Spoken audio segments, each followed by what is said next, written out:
মাস আগে আমরা যখন কোরআনের মাহফিলে কথা বলার জন্য যাইতাম, যেখানে আমাদের বসার ব্যবস্থা থাকতো, খাবারের আয়োজন থাকতো, এখানে কিছু বুদ্ধিজীবীদের আগমন ঘটতো।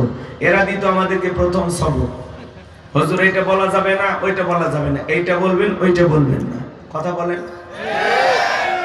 এরপরে যখন আমরা মঞ্চে চলে আসতাম, আবারও দ্বিতীয় দফায় কিছু বুদ্ধিজীবীদের আগমন ঘটতো। এরা দিত দ্বিতীয় সবক, হুজুর এলাকায় মোটামুটি আমরাই সব, আমরাই ওয়াজ যা করবেন করবেন, খবরদার নেত্রীর বিরুদ্ধে যেন কোনো কথা না হয়। এখন কি আর এই বুদ্ধিজীবীরা আছে ভাই? পাঁচ লাইট মেরেও চেহারা খুঁজে পাওয়া যাচ্ছে না, কথা বলা ঠিক না? এই জন্য মনে রাখবেন, জুলুম কখনো চিরস্থায়ী হতে পারে। জালেমদের শেষ পরিণতি হলো পরাজয়, আর মাজলুমদের শেষ পরিণতি হলো বিজয়। আল্লাহু আকবার বলেন। শেষ বিজয়ের হাসি মুসলমানেরা হাসবে, কথা বলে ঠিক না? যারা জুলুম করেছিল আজকে তারা পরাজিত।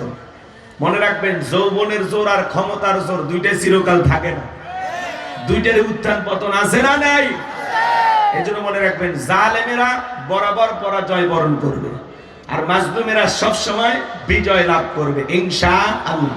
শেষ বিজয়ের হাসি মুসলমানেরা হাসবে, কারণ মুসলমানের সাথে আছে কি? একটু চিল্লা বলেন কে? এই পৃথিবীর ভূখণ্ডে অসংখ্য নবী রাসূলকে আল্লাহ পাক পাঠিয়েছেন। নবী রাসূলেরা যখন দাওয়াতি কাজ করেছেন, তাদের দাওয়াতি কাজেও কাফের বেঈমানরা বাধার প্রাচীর তৈরি করে দিয়েছিলেন। এরপরে আল্লাহর পয়গম্বররা শত বাধার প্রাচীরকে ভেঙে আল্লাহর জমিনে আল্লাহর পথে মানুষকে দাওয়াত দিয়েছেন, কথা বলেন ঠিক কিনা? আপনার আমার প্রিয় নবী কালিমার দাওয়াত দিতে গিয়ে করোনার প্রচার করতে গিয়ে মার খেয়েছেন, রক্ত জড়িয়েছেন, ডান্ডার মোবারক শহীদ হয়ে গেছেন। সাহাবায়ে কিরাম দ্বীনকে প্রতিষ্ঠিত করতে মার খেয়েছেন, রক্ত জড়িয়েছেন, জীবন দিয়েছেন। ও বাংলার মুসলমান, 1971 সালে দেশের মাটির জন্য, এদেশের স্বাধীনতার জন্য আপনার আমার পূর্বপুরুষেরা যদি জীবন দিতে পারেন, রক্ত দিতে পারেন, 2024 সালে স্বৈরাচার জালেমকে বিদায় করে দেওয়ার জন্য এদেশের 2000-এরও বেশি মানুষ যদি রক্ত দিতে পারেন, জীবন দিতে পারেন, ও বাংলার মুসলমান, যদি কখনো ডাক আসে আল্লাহর এই জমিনে আল্লাহর দ্বীনকে প্রতিষ্ঠিত করার জন্য, প্রয়োজনে বিবির কাছ থেকে বিদায় নে, সন্তানদের কাছ থেকে বিদায় নে, মাথায় কাফনের কাপড় বেঁধে আল্লাহর এই জমিনে আল্লাহর দ্বীনকে প্রতিষ্ঠিত করার জন্য, কোরআনের সমাজ ব্যবস্থা কায়েম করার জন্য নবীদের মতো, সাহাবায়ে কিরামদের মতো কারা কারা বুকের তাজা রক্ত দিতে রাজি? দুই হাত তুলে আল্লাহকে দেখান, দুই হাত তুলে আল্লাহকে দেখান।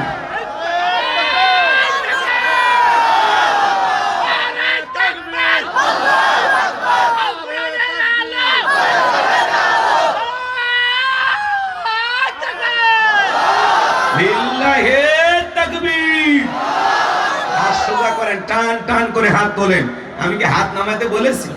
ওই যে মাঝে মাঝে হাত বেঁকা দেখা যায়, দুই হাত সোজা করার শক্তিটা, আপনি পুরুষ মানুষ, 2 টিম ভিটামিন ক্যালসিয়াম মাঝে মাঝে কিনে খাবেন, একেবারে দুর্বল হলে চলতে পারবেন। আর সোজা করেন, সোজা করেন।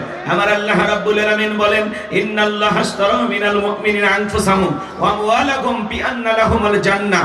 সূরা তাওবার 111 নম্বর আয়াতে আল্লাহ রাব্বুল আলামিন জানিয়ে দিয়েছেন, নিশ্চয়ই মুমিন বান্দাদের জান মাল আমি আল্লাহ ক্রয় করে নিয়েছি, বিনিময়ে দেব জান্নাত। বলুন সুবহানাল্লাহ। তাহলে বলেন তো বাজার, আপনার আমার জীবনের মালিক কে? হে যশোরের যুবকেরা, ভালো করে বলো তো, এই জীবনের মালিক কে? প্রেম করবার প্রেমিকাকে 14 ফেব্রুয়ারিতে পার্কে নিয়ে যা ডায়লগ দিবা, এ জীবন তোমার, তুমি শুধু আমার। ওরে হাইব্রিড যুবক, এই জীবনের মালিক কে? আপনার আমার সম্পদের মালিক কে? আল্লাহর দেয়া জীবন, আল্লাহর দেয়া সম্পদ আল্লাহর পথে খরচ করতে রাজি আছেন তো মুসলমান? রাজি আছেন তো ইনশাআল্লাহ? বাম হাত নামান, শুধু ডান হাত তুলে রাখেন, শুধু ডান হাত। আল্লাহ রাব্বুল আলামিন বলেন, ইল্লা আসহাবাল ইয়ামিন ফি জান্নাতিন ইয়াতাসাআলুন। ডানপন্থী যারা জান্নাতের বাগানে প্রবেশ করবে তারা, ডানপন্থী যারা আল্লাহর প্রিয় তারা, বলুন আল্লাহু আকবার। কোনো কথা হবে না। কিছুক্ষণ আগেই বলেন, হুজুর জীবন দিতে রাজি, রক্ত দিতে রাজি। আপাতত জীবন রক্ত দুইটার কোনোটাই দিতে হবে না। ডান হাতটা পকেটের ভিতর ঢুকে দিয়া যে যা পারেন, যতটুকু পারেন, এই তাফসীরুল কোরআন মাহফিলের জন্য, এই কবরস্থানের জন্য প্রাণ ভরে দান করবেন। সোজা ডান হাত পকেটে দেন, আমিও দিচ্ছি। নিজের পকেটে হাত দেন, অন্য কারো পকেটে হাত দিয়ে পকেট মেরে বলে মার খাবেন না।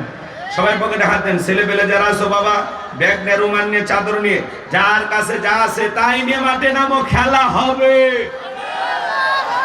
খেলা হবে। ছেলে পেলে যাচ্ছে, সবাই প্রাণ ভরে দান করবেন। কই স্বেচ্ছাসেবক কোথায় আছো বাবা? ব্যাগ নিয়ে, রুমাল নিয়ে, চাদর নিয়ে, যার কাছে যা আছে তাই নিয়ে মাঠে নামো। তাড়াতাড়ি, সময় কম। মহিলা প্যান্ডেল লোকজন পাঠায় দেন। আমার মা বোনদের অবশ্যই আছেন, আপনারা প্রাণ করে দান করবেন। আপনারা সবাই পকেটে হাত দেন, 10, 20, 50, 200, 100, 500, 2000, 5000, 10,000, 1 লাখ, 2 লাখ, 5 লাখ, যে যা পারেন আল্লাহর রাস্তায় পকেটে হাত দিয়ে প্রাণ ভরে টাকা দান করেন। খবরদার কেউ যেন আবার বিড়ি ম্যাচ দিন না। 2014 সালে ওয়াজ করতে গেছিলাম রংপুর তারাগঞ্জ, ওই জায়গায় কালেকশন চলতেছিল। একজন ব্যাগের ভিতর দিয়েছিল 2 প্যাকেট বিড়ি, দিয়ে লেখা দিয়েছে 1 প্যাকেট মাহফিল কমিটির আর 1 প্যাকেট বক্তা। কত বড় দুষ্ট চিন্তা করেন, এরকম দুষ্টমি করা যাবে না। সবাই পকেটে হাত দিয়ে প্রাণ ভরে টাকা দান করবেন। আল্লাহ সবাইকে দান করে তৌফিক দান করুন। এলাকার গণ্যমান্য ব্যক্তিবর্গ যারা আছেন আমার হাতে দেবেন, 500 টাকা, 1000 টাকা, 2, 4, 5, 10,000, তাড়াতাড়ি দেন। সময় কম, আমরা আলোচনায় চলে যাব। জি জি তাড়াতাড়ি চলে যাবো ইনশাআল্লাহ আলোচনায়। খুব দ্রুত গতিতে দিয়ে দেন। ছেলেপেলে যারা দাঁড়িয়ে আছে ওদের কাছে যাবেন। সবাই একটু মেহেরবানি করে দান করবেন, জীবনের শেষ ঠিকানা কবরস্থানের জন্য। আল্লাহ সবাইকে দান করে তৌফিক দান করুন। জোরে বলুন আমিন। আর একটু জোরে বলেন আমিন। আসেন আসেন দরদিরা আমার, দিয়ে ধন বসে মন কেড়ে নিতে কতক্ষণ, নদীর একুল ভাঙে ওকল করে। এই তো নদীর খেলা, সকালবেলা টাকাওয়ালা তুই ফকির সন্ধ্যাবেলা, দান করিলে মাল কমে না, নেকির পাল্লা হয় ভারী, গুনাহ খাতা মাফ করে দিয়া আল্লাহ জান্নাতে বানায় দিও ঘর বাড়ি। জোরে বলেন মারহাবা, লা ইলাহা ইল্লাল্লাহ, জোরে লা। ছেলেবেলে ব্যাগ নিয়ে গেছে, ভাই যে যা পারেন যতটুকু পারেন প্রাণ ভরে দেন। আমি মুসাফির, আমার হাতে 500 টাকা, 1000 টাকা, 2, 4, 5, 10,000 যারা দিবেন তারা দেবেন। সময় কম, আমি মন থেকে আপনাদের জন্য দোয়া করবো। আজান তাহাজ্জুদ পরে আপনাদের কথা স্মরণ করে দোয়া করবো। আসেন আসেন, আল্লাহর কোন বান্দা আছেন 500 টাকা, 1000 টাকা, 2, 4, 5, 10,000 দিবেন? একটু পকেটে হাত দেন, ভাই দেন। দেওয়ার মতো কেউ নাই, সব দিয়ে দিছে আগে। এর আগে কালেকশন হয়েছে, ঠিক আছে, ওনারাই সব দিয়ে দিয়েছেন, আমারে দেওয়ার মতো কেউ নাই। মুসাফিরের হাতে হাত দিয়ে একটু দোয়া নেবেন এরকম কেউ নাই। আসেন না বাজার, দিলটা নরম করেন। কত টাকা পয়সা কত দিকে খরচ হয়ে যায়, দেন না বাজার, দিলটা নরম করে দেন, মেহেরবানি করে দেন। ছেলেপেলে ব্যাগ নিয়ে গেছে, সবাই দেবেন, কৃপণতা করবেন। 10, 20, 50, 200, 100, 500, যে যা পারেন। আমি মুসাফির হিসেবে আপনাদের কাছে চেয়েছি, কেউ নিরাশ করবেন না, সবাই একটু মেহেরবানি করে দেবেন। মহিলা প্যান্ডেল আছে, আমার মা বোনদের কাছে লোকজন পাঠায় দেন। আমি জানি এলাকার মা বোনদের হাতে রান্না যেমন ভালো, মনটা তার সাথে বেশি ভালো। আল্লাহ আমার মা বোনদেরকে বেশি করে দান করে তৌফিক দান করুন। ছেলে বলুন আমিন। যাদের বোন আয়েশা, ফাতেমা, খাদিজার মতো নরম, তারা অবশ্যই দান করবে ইনশাআল্লাহ। মেহেরবানি করে সবাই প্রাণ ভরে দান করেন। একটু জিকির করেন লা ইলাহা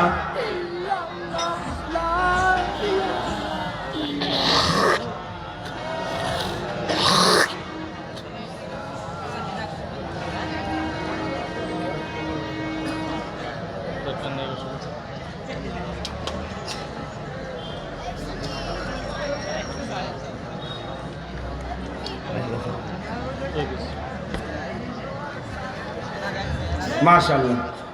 কি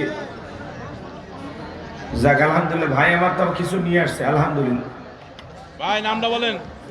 1, 2, 3, 4, 5, মাশাআল্লাহ। 500 টাকা এক ভাই দিয়েছে, লিল্লাহি তাকবীর। আল্লাহ রবিউল ইসলাম, তোমার গোলামের দান তুমি কবুল করো, হায়াত বাড়া দাও, জিন্দেগির গুনাহগুলো মাফ করে দাও, দুনিয়া আখিরাতে ইজ্জত সম্মান বাড়া দাও। জোরে বলেন আমিন। পল্লী বিদ্যুতে আমাদের ভাইপো মিলন আর কি, ডাক না হলে ইনামুল হক না, ইমদাদুল হক মিলন ভাই, নগদ 10,000 টাকা। জোরে বলেন মারহাবা, লিল্লাহি তাকবীর, মাশাআল্লাহ।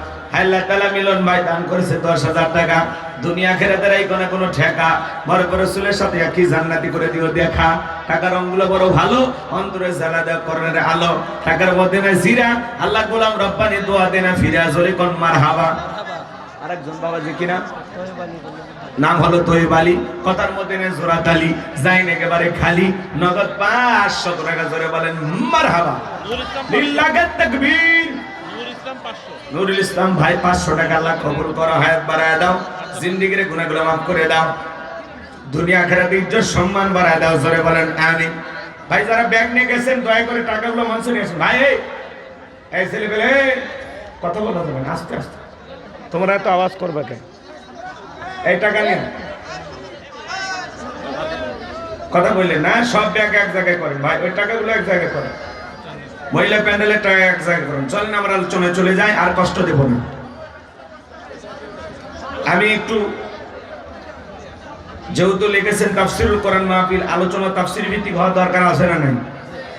কিন্তু লেখার সাথে অনেকের তো মানে শোনার বা চিন্তা ভাবনার মিল পাওয়া যায় না। তো একটু মেহেরবানি করে আমাকে সময় দিয়ে আপনারা একটু সহযোগিতা করবেন। আমি প্রাণ ভরে আপনাদের সামনে কথা বলবো ইনশাআল্লাহ। আপাতত 12:30 পর্যন্ত এই মাহফিলে থাকার ধৈর্য আছে কি আপনাদের? 1.5 ঘন্টা সময় আপনারা দিতে রাজি আছেন তো ইনশাআল্লাহ? আল্লাহর কোরআনে মহব্বতে কারা কারা 12:30 পর্যন্ত থাকবেন দুই হাত তুলে বলেন ইনশাআল্লাহ। আর একটু জোরে বলেন ইনশাআল্লাহ। আরো একবার বলেন ইনশাআল্লাহ। আল্লাহ আপনাদের কবুল করুন, জোরে বলুন আমিন। এই যে হাত তুলে ওয়াদা দিলেন, ওয়াদা ভঙ্গ করা কিসের লক্ষণ? মুনাফিকের লক্ষণ। আমার বিশ্বাস আপনাদের এলাকায় মুনাফিকের কোনো জায়গা নাই, কথা বলেন ঠিক কি না? আমার বিশ্বাস আমার সামনে যারা বসে আছে সবাই প্রকৃত মুমিন, নির্ভেজাল মুসলমান, খাঁটি আল্লাহর গোলাম, এটা আমি বিশ্বাস করি। এই জন্য ওয়াদা দিয়েছেন, ওয়াদা ঠিক রাখবেন। 12:30 পর্যন্ত আপাতত থাকেন, তারপরে বোনাস টাইম আরো কিছু বাড়ায় দেব। আপনারা এই পরিবেশে যদি বসে থাকেন আরো আধা ঘন্টা বাস করলে সমস্যা নেই, কোনো সমস্যা নেই। আপনারা আছেন যতক্ষণ, আমিও আছি ততক্ষণ। আপনারাও নাই, আমিও নেই। আপনারাই হলেন আমাদের মূল সম্পদ। ভাই ভাই এই জায়গায় কি এ ভাই এত কথা বলা যাবে না। আপনারা যেভাবে চিল্লাচ্ছেন আজারি ভাই মাহফিল ফেল হয়ে যাচ্ছে। এত চিল্লে যাবে না শোনা, একটু চুপচাপ থাকতে হবে। কোরআনের মাহফিল এটা, জি কোরআনের কথা চুপচাপ শুনতে হয়, তাই না ভাই? ওয়াইদা কুরিয়াল কুরআনু ফাসতামিউ লাহু ওয়ানসিতু লাআল্লাকুম তুরহামুন। তোমাদের সামনে যখন কোরআন পাঠ করা হয় চুপ করে কান লাগিয়ে মনোযোগ সহকারে কোরআনের কথাগুলো শ্রবণ করো। তাহলে চুপ থাকা লাগবে, আবার মনোযোগ সহকারে কান দিয়ে কথা শ্রবণ করা লাগবে। আকর্ষণ আমার দিকে, এদিকে খেয়াল। আশেপাশে কেউ কথা বলবে না, মহিলা প্যান্ডেল পাশে নাকি? ওই জন্য একটু চিল্লা পাল্লা শোনা যায়। মা বোন যারা বসে আছেন, মা দয়া করে কথা বলবেন না, একটু চুপচাপ থাকেন। চলুন আমি কথা বলবো পবিত্র কোরআনুল কারীমের 31 নম্বর সূরা। সূরার নাম লোকমান। জোরে বলেন কি নাম? এটা জোরে বলেন কি নাম? আপনাদের উত্তর পাড়ার লোকমান না, এখানে লোকমান নামের 2-1 লোক থাকতে পারে কিনা বলেন? আছে কি নাম বলেন তো আপনার?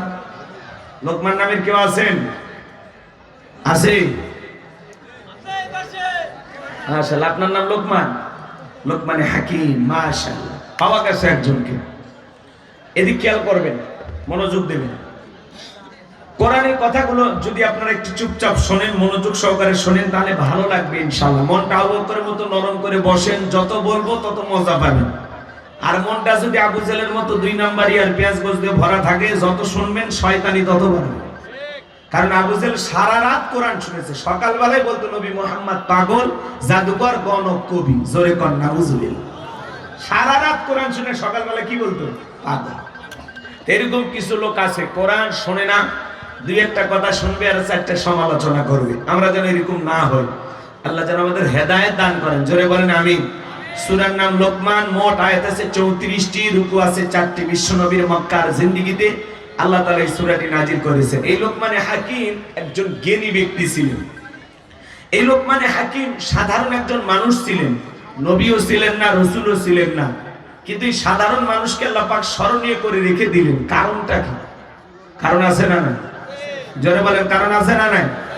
সম্মানিত ভাইরা আমার, এই লোকমানে হাকিম ছিল একজন কৃতদাস। মানুষের বাড়িতে ছাগল চরানোর কাজ করত। সেই রাখাল মানুষটার সম্মান মর্যাদা আল্লাহ কেন বাড়িয়ে দিলেন? এই লোকমানে হাকিম তার কলিজার টুকরা সন্তানদেরকে একত্রিত করে কিছু উপদেশ দিয়েছিলেন, কিছু কথা বলেছিলেন, কিছু নসিহত করেছিলেন, কিছু ওয়াজ করেছিলেন। সেই কথাগুলো আল্লাহ তাআলার কাছে এত পছন্দ হলো, লোকমানে হাকিমের সেই কথাগুলোকে আল্লাহ তাআলা কোট করে কোরআনুল কারীমের ভিতরে তার নামে একটি সূরা নাজিল করলো। বলুন আল্লাহু আকবার। আপনারা কি আদর্শ বাবা হতে চান? জোরে বলেন, চান? আপনার সন্তানকে আদর্শ সন্তান হিসেবে গড়ে তুলতে চান?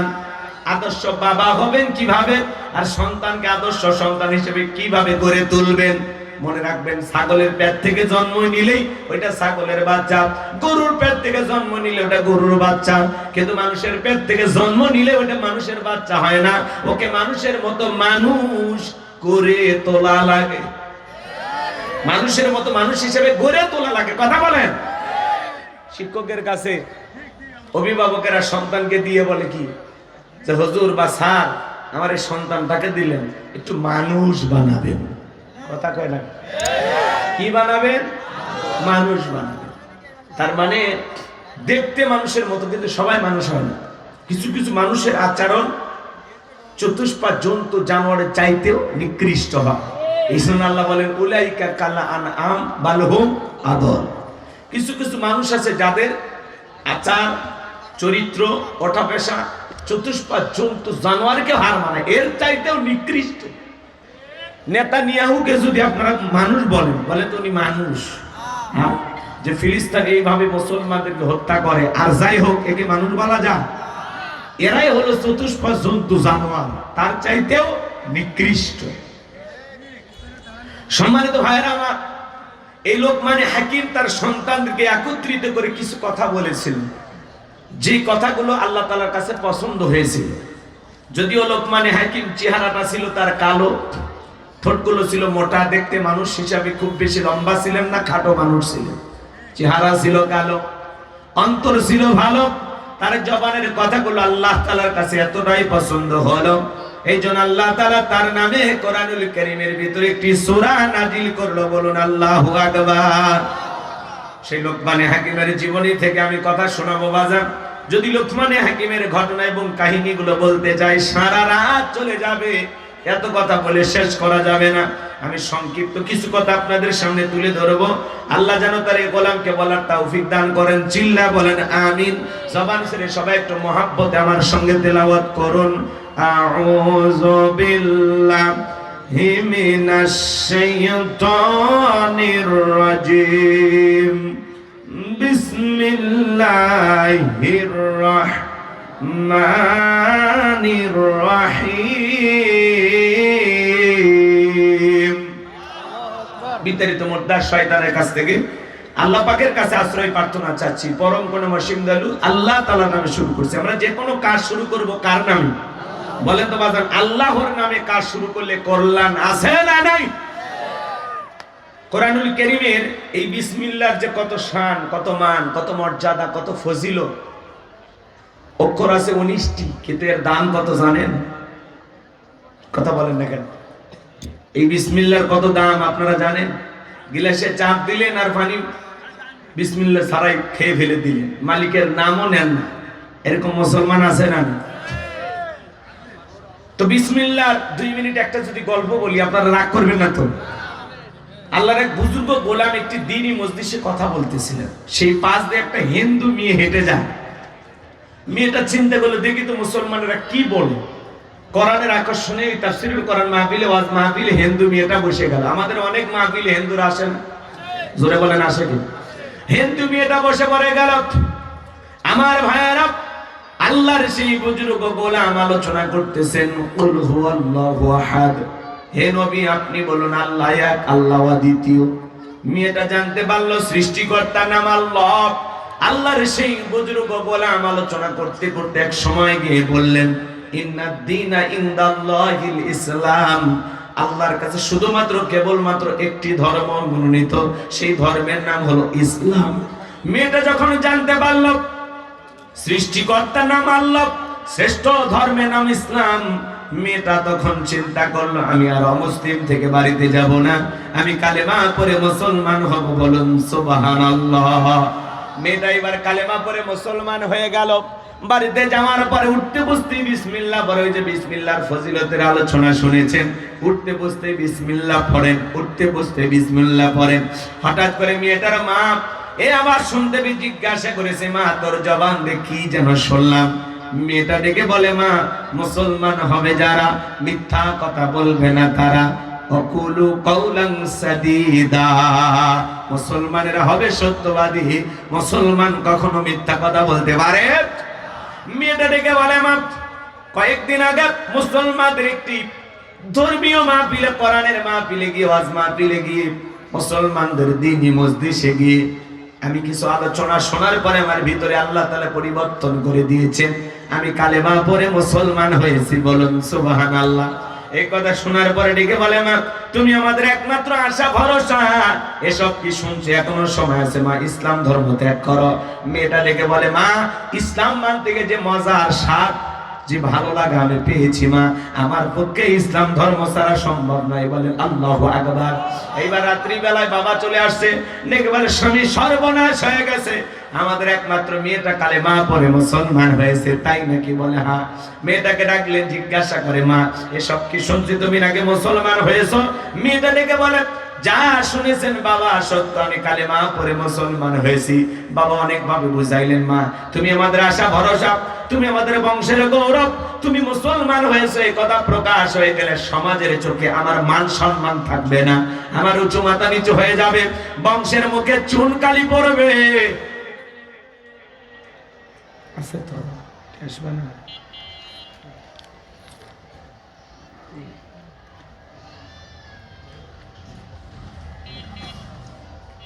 এই কথা শোনার পরে মেয়েটা ডেকে বলে, বাবা যত কথাই বলো আমার পক্ষে ইসলাম ধর্ম ছাড়া সম্ভব নয়। আমার ভাইয়েরা দিল দিয়ে কথাগুলো বোঝার চেষ্টা করবেন। বাবা এবার রাগান্বিত হয়ে মেয়ের গালে একটা থাপ্পড় বসায়া দিলেন। মেয়েটা চোখের পানি ছেড়ে দিয়ে কাঁদে আর বলে, বাবা যত খুশি আঘাত করতে পারো, মারতে মারতে যদি আমাকে মেরেও ফেলে দাও, ও বাবা জীবন দিতে রাজি আছি, কিন্তু ইসলাম ধর্ম ছাড়তে রাজি নাই। বলেন আল্লাহু আকবার। বাবা বুঝতে পারলেন মেয়েটা কোনো মতেই ইসলাম ধর্ম ছাড়বে। এইবার পরের দিন ওই দেশের বাদশার দরবারে চলে গেলেন। ওই দেশের যিনি বাদশা ছিল বাজান, তার সিলমোহর মারা একটা আংটি ছিল। প্রত্যেক দিন এই বাদশা এক একজন ব্যক্তির কাছে আংটিটা হেফাজতের দায়িত্ব দিতেন। সেই দিন ওই ব্যক্তির দায়িত্ব পড়ে গেছে। আংটিটা খুলে যখন বাদশা তার হাতে দিয়েছেন আর বলেছে, যাও এই আংটিটা সংরক্ষণ করে রেখে দাও। লোকটা ডেকে বলে, বাদশা আমি নানান টেনশনে আছি, আপনার আংটি যদি আমি হারিয়ে ফেলে দেই, বাদশার নিয়ম অনুযায়ী বাদশা তাকে শুলিতে চড়ে ফাঁসি দিয়ে মারে। ইমানদার এই ব্যক্তি তখন ডেকে বলে, আমার পক্ষে আপনার আংটিটা সংরক্ষণ করে রাখা সম্ভব নয়, হারিয়ে ফেলে দিলে আপনি তোমাকে ফাঁসি দিয়ে মারবেন। বাদশা ডেকে বলে, তাহলে কি করবা? বলে, আপনি যদি মনে কিছু না নেন, আমার বাড়িতে আমার একটা মেয়ে আছে, আমি আমার মেয়ের কাছে এই দায়িত্ব দেব। বাদশা ডেকে বলে, আমার কোনো আপত্তি নাই, দেশের আইন সম্পর্কে মেয়েটাকে অবশ্যই অবগত করবেন। বাড়িতে চলে গেল। মেয়েটার হাতে যখন আংটি খুলে দিয়েছে আর ডেকে বলে, মা এটা বাদশার সিলমোহর মারা আংটি, যদি তুমি হারিয়ে ফেলে দাও বাদশা কিন্তু তোমাকে ফাঁসি দিয়ে মারবে, আমি বাবা হয়েও কিন্তু বাঁচাতে পারবো না। মেয়েটা এবার আমার ভাইয়েরা আংটিটা বিসমিল্লাহির রহমানির রহিম বইলা জামার পকেটে রেখে দিয়েছেন। বাবা রাতের বেলায় কৌশলী মেয়ের ঘরে প্রবেশ করেছেন, জামার পকেট থেকে আস্তে করে আংটিটা চুরি করেছেন। বাড়ির পাশে একটা নদী ছিল, নদীর ভিতরে ছুঁড়ে মারছেন আর মনে মনে ভাবতেছেন, মেয়ে রে, ও আমার মেয়ে, এই যে বাদশার সিলমোহর মারা আংটিটা নদীর ভিতরে ছুঁড়ে মারলাম, দুনিয়ার কেউ তো দেখতে পাইল না। এই বাদশার সিলমোহর মারা আংটি হারানো অপরাধে বাদশা তোমাকে ফাঁসি দিয়ে মারবে। এই তুমি মুসলমান হয়েছো, প্রকাশও পেল না, সমাজের চোখে আমাকে ছোট হতে হলো না, আপন বাবা হয়ে মেয়ের বিরুদ্ধে এই গভীর ষড়যন্ত্র করলেন। কারণ একটা, বাবা হলো বেঈমান আর মেয়েটা হলো ইমানদার। ইমান আনতে গেলে আপন বাবাও সন্তানের বিরুদ্ধে ষড়যন্ত্র করতে পারে, যেমন ইব্রাহিম আলাইহিস সালামের বাবা আজব ঠাকুর। কথা বলে ঠিক না? ইসলাম মানতে গেলে আপন ভাইও ষড়যন্ত্র করতে পারে, যেমন ইউসুফ আলাইহিস সালামের ভাইয়েরা। কথা বলে ঠিক না? ইসলাম মানতে গেলে আপন স্ত্রীও ষড়যন্ত্র করতে পারে, যেমন লূত আলাইহিস সালামের স্ত্রী। কথা বলে ঠিক না? আমার ভাইরা শোনেন, আপন বাবা হয়ে আংটিটা নদীর ভিতরে ছুঁড়ে মারলেন, মেয়েটার বিরুদ্ধে এই যে গভীর একটা ষড়যন্ত্র করলেন।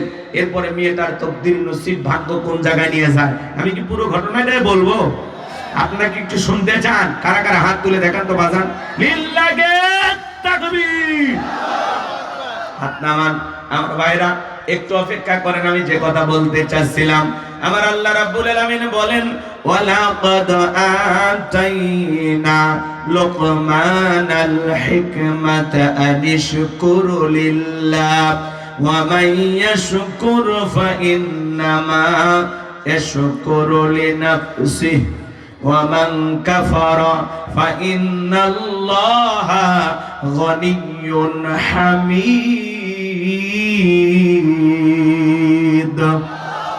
আল্লাহ রাব্বুল আলামিন বলেন, আমি লোকমানে হাকিমকে হিকমত দিয়েছিলাম, জ্ঞান দিয়েছিলাম এবং বলেছিলাম লোকমান তুমি আমার শুকরিয়া আদায় করো। লোকমানে হাকিম আমি আল্লাহ তাআলার শুকরিয়া আদায় করেছিল। যারা শুকরিয়া আদায় করে সে তার নিজের জন্যই আদায় করে, আর যারা শুকরিয়া আদায় করে না তাদের জেনে রাখা উচিত আমি আল্লাহ অমুখাপেক্ষী, আল্লাহ কারো মুখাপেক্ষী নন। আমরা সবাই আল্লাহর মুখাপেক্ষী, কথা বলেন ঠিক কি না? আল্লাহুস সামাদ, তিনি কারো মুখাপেক্ষী নন। তামাম পৃথিবীর সব মানুষ তার মুখাপেক্ষী, কথা বলেন, কিন্তু আল্লাহ কারো মুখাপেক্ষী নন।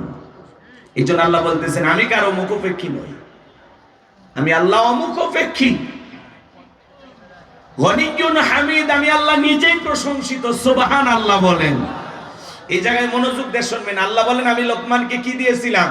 হিকমত দিয়েছিলাম, ইলম দিয়েছিলাম, জ্ঞান দিয়েছিলাম এবং বলেছিলাম লোকমান তুমি আমার শুকরিয়া আদায় করো। লোকমানে হাকিম শুকরিয়া আদায় করার কারণে লোকমানে হাকিমের সম্মান মর্যাদা কমেছে না বেড়েছে? জোরে বলেন। লোকমানে হাকিম আল্লাহ তাআলার শুকরিয়া আদায় করার কারণে লোকমানে হাকিমকে আল্লাহ তাআলা কিয়ামত পর্যন্ত স্মরণীয় করে রেখে দিলেন, কথা বলে ঠিক না?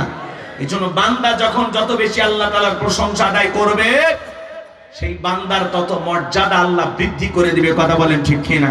তাহলে আমরা যদি সবাই আল্লাহ তাআলার জিকির করি, আল্লাহ তাআলাকে স্মরণ করি, আল্লাহ তাআলার কৃতজ্ঞতা আদায় করি, আল্লাহকে আল্লাহ বলে ডাক দেয়, এতে কি আমাদের লাভ নাকি আল্লাহর লাভ? অনেকে কয় আল্লাহর লাভ।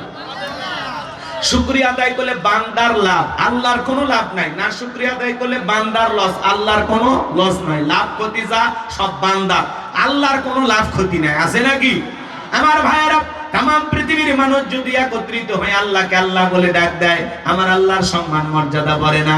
तमाम পৃথিবীর মানুষ যদি একত্রিত হয়ে আল্লাহকে আল্লাহ বলে না ডাক দেয়, আল্লাহর সম্মান মর্যাদা কমে না? আপনি ডাকলেও আমার আল্লাহ আল্লাহ, না ডাকলেও আমার আল্লাহ আল্লাহ। 5 বছর পরে ভোট দিয়ে নির্বাচন করে আল্লাহ হয় না, কথা বলেন ঠিক কি না? কেন আল্লাহর শুকরিয়া আদায় করবেন না?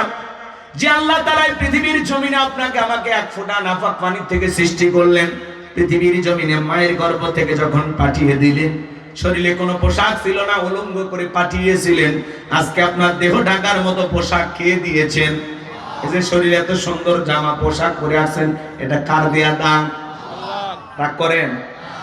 মায়ের পেট থেকে আজ পর্যন্ত কোন মানুষ কি জমির দলিল নিয়ে বের হয়েছে? লাখ টাকার বান্ডিল নিয়ে বের হয়েছে? টাকা নিয়ে আসলেন না, জমির দলিল নিয়ে আসলেন না, কিন্তু আজকে আপনাকে লক্ষ লক্ষ টাকা কে দান করছে? জায়গা জমির মালিক কে বানিয়েছে? কেন আল্লাহর শুকরিয়া আদায় করবেন না? কত মানুষ রেল স্টেশনে পইরা থাকে, ঘুমানোর মতো ঘর বাড়ি নাই, মাথার তলে ইট দিয়ে ঘুমায়, একটা বালিশও নাই, তার চাইতে কি আল্লাহ আপনাকে ভালো রাখে না? কেন আল্লাহর শুকরিয়া আদায় করবেন না? কেন? কত মানুষ রাস্তাঘাটে প্রতিবন্ধী দেখেন না, তার চাইতে আল্লাহ আপনাকে ভালো রাখেনি? পারস্যের কবি শেখ সাদী রহমাতুল্লাহ আলাইহি পায়ে এক জোড়া জুতা নাই, মনটা বড় খারাপ, ডেকে বলেন আল্লাহ আমি পারস্যের এত বড় কবি আর আমার পায়ে এক জোড়া জুতা নাই। পথ চলতে লাগলেন, তাকায় দেখেন এই জমিনের ভিতরে আল্লাহর এমন একজন বান্দা বসে আছে যার দুইটা পা নাই। শেখ সাদী রহমাতুল্লাহ আলাইহি চোখের পানি ছেড়ে দিয়ে কাঁদলেন, সিজদায় লুটিয়ে পড়লেন আর ডেকে বলে আল্লাহ এই দুনিয়ার জমিনে তোমার এমন বান্দা আছে যার দুইটা পা নাই আর আমার পায়ে জুতা নাই, আমি মন খারাপ করেছিলাম, আল্লাহ গো আপনি আমাকে মাফ করে দেন, আল্লাহ আপনি আমাকে মাফ করে দেন। তাহলে চিন্তা করেন বাজান, আল্লাহ চাইলে আপনাকে আমাকে পা ছাড়া, হাত ছাড়া, চক্ষু ছাড়া পৃথিবীর জমিনে প্রতিবন্ধী বানায় পাঠাইতে পারতেন, তৃতীয় লিঙ্গের মানুষ হিজড়া বানায় পাঠাইতে পারতেন, কথা বলেন ঠিক কি না? আল্লাহ চাইলে আপনাকে আমাকে ফকির মিসকিন অসহায় ওই মানুষদের কাতারে আল্লাহ তাআলা আপনাকে আমাকেও পাঠাইতে পারেন কিনা? জোরে বলেন বাজান, পাঠাইতে পারে কিনা? আজকে আপনি ধনী আছেন, কালকে আপনাকে ফকির বানায়া দেওয়ার ক্ষমতা আমার আল্লাহর আছে না নাই? কেন আল্লাহর শুকরিয়া আদায় করবেন না? কিশোরগঞ্জে গেছিলাম, 100 মানুষ হাওয়াই মিঠাই বিক্রি করতো গ্রামে গ্রামে। আল্লাহর সেই গোলামকে আল্লাহ 150 বিঘা জমির মালিক বানিয়ে দিয়েছেন। আল্লাহর বান্দা কয়েক বিঘা জমি মসজিদ আর মাদ্রাসায় দান করে দিয়েছেন। তাহলে হাওয়াই মিঠা বিক্রি করা, পদে পদে পড়ে থাকা সেই মানুষটাকেও কোটিপতি বানায় দেন তিনি কি? কেন আল্লাহর শুকরিয়া আদায় করবেন না? এ বাজান গো আমার, এই পৃথিবীর জমিনে কত মানুষ তাকায় দেখেন, চোখে দেখতে পারে না। এক অন্ধ হাফেজ সাহেব ছিল কুড়িগ্রামে, একসাথে খাওয়া দাওয়া করতেছিলাম মাহফিলে গিয়ে। হঠাৎ করে বিদ্যুৎটা চলে গেল। আমি বললাম ভাই তাড়াতাড়ি আলোর ব্যবস্থা করেন। অন্ধ হাফেজ সাহেব এবং হাতটা ধরে বলে হুজুর আজ 52 বছর হলো আমার চোখে কোনো আলো নাই। ও হুজুর আমার মা দেখতে কেমন আমি জানি না, বাবাটা দেখতে কেমন আমি জানি না। মা বাবা আমাকে বিবাহ করাইছে, আমার স্ত্রী দেখতে ফর্সা না কালা আমি জানি না। আল্লাহ আমাকে অনেকগুলো সন্তান দিয়েছে, ছেলেগুলো কেমন মেয়েগুলোর চেহারা কেমন আমি জানি না, আসমান জমিন দেখতে কেমন আমি জানি না, আমি আমার চেহারাটা ফর্সা না কালা আমি জানি না। ও হুজুর আল্লাহ তাআলা দুনিয়ার জমিনে আমাকে চোখের আলো দেয় নাই, আমি মন খারাপ করি নাই। কিয়ামতের ময়দানে যেদিন আল্লাহ তাআলা আমার চোখের আলো ফিরিয়ে দেবে, ওই দিন চোখের আলো ফিরে পাওয়ার পরে সর্বপ্রথম যেন আমি আমার চোখ দিয়ে আমার মনিব আমার আল্লাহকে আমি যেন দেখতে পাই। একটা অন্ধ ব্যক্তি